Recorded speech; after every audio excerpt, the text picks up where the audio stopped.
I'm Claire, and my age is 35. I've been married for 8 years to a man named Matthew, a good man, steady, reliable, the kind of person you could build a life with.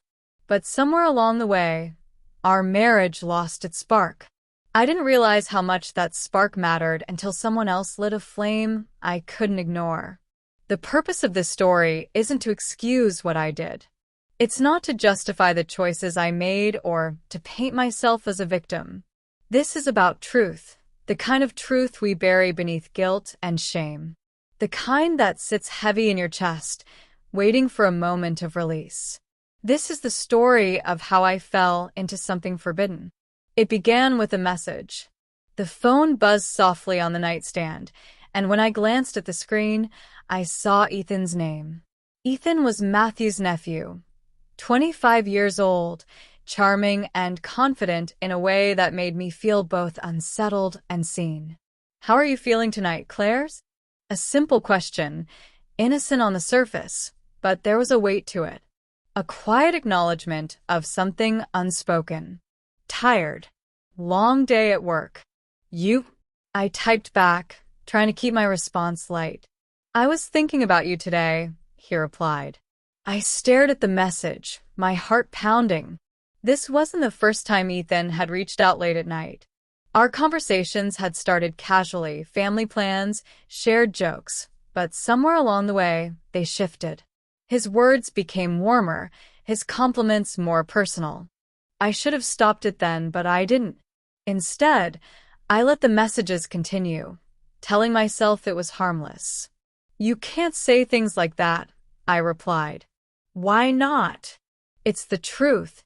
It wasn't just his words that drew me in, it was the way he made me feel. Alive. Desired. Seen in a way I hadn't felt in years. Matthew and I had grown distant, our marriage settling into a comfortable routine that often felt more like a partnership than a romance. Ethan's attention felt like a lifeline to a version of myself I thought I'd lost. And then one night, everything changed. Matthew was working late, and the house was quiet. I'd been replaying Ethan's texts in my head all day, my emotions a tangled mess of longing and guilt. Finally, I typed the words I'd been avoiding. "Ethan, we need to talk." His response came quickly. "I'll come over." "No," I replied. "Not here. Meet me at the park by the bridge." When he arrived, the sun had already dipped below the horizon, casting the park in shadows. He walked toward me with purpose, his hands in his pockets, his expression open but cautious. "Claire," he said softly. I turned away, staring at the water below the bridge. "Ethan, we can't keep doing this. It's wrong." "I know," he said, stepping closer. "But I can't stop thinking about you." His words were a knife, sharp and precise, cutting through my defenses.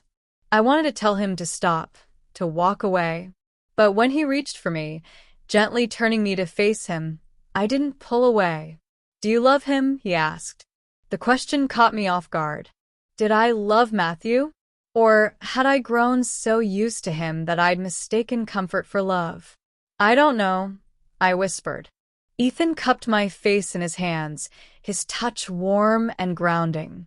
"I know this is complicated, but tell me you don't feel this too, and I'll leave." I opened my mouth to tell him to go, to end this madness, but the words wouldn't come.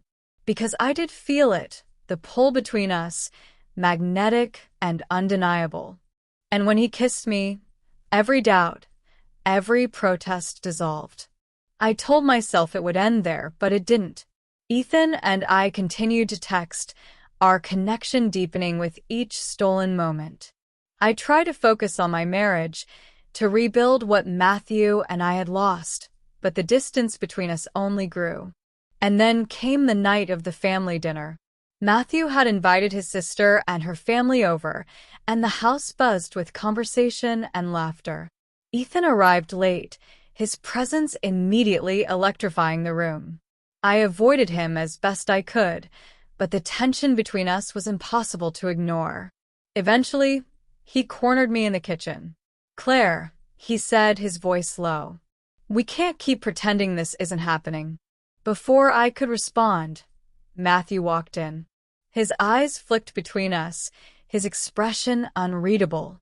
"Everything okay in here?" he asked. "Fine," I said quickly, grabbing a tray of drinks and leaving the room. But Matthew wasn't fooled. Later that night, after everyone had left, he confronted me. "Is there something going on between you and Ethan?" I froze, the truth heavy in my throat. I could have lied.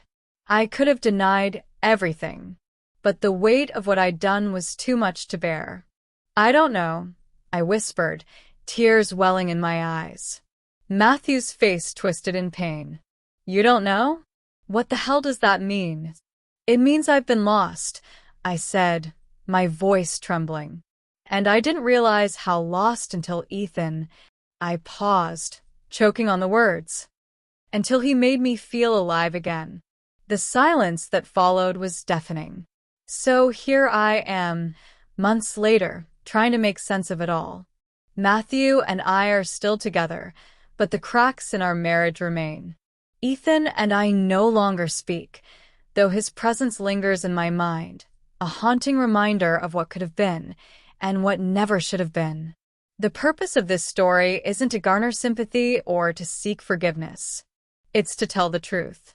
To show how easy it is to lose yourself, and how hard it is to find your way back. Sometimes the choices we make define us, and sometimes they unravel us completely.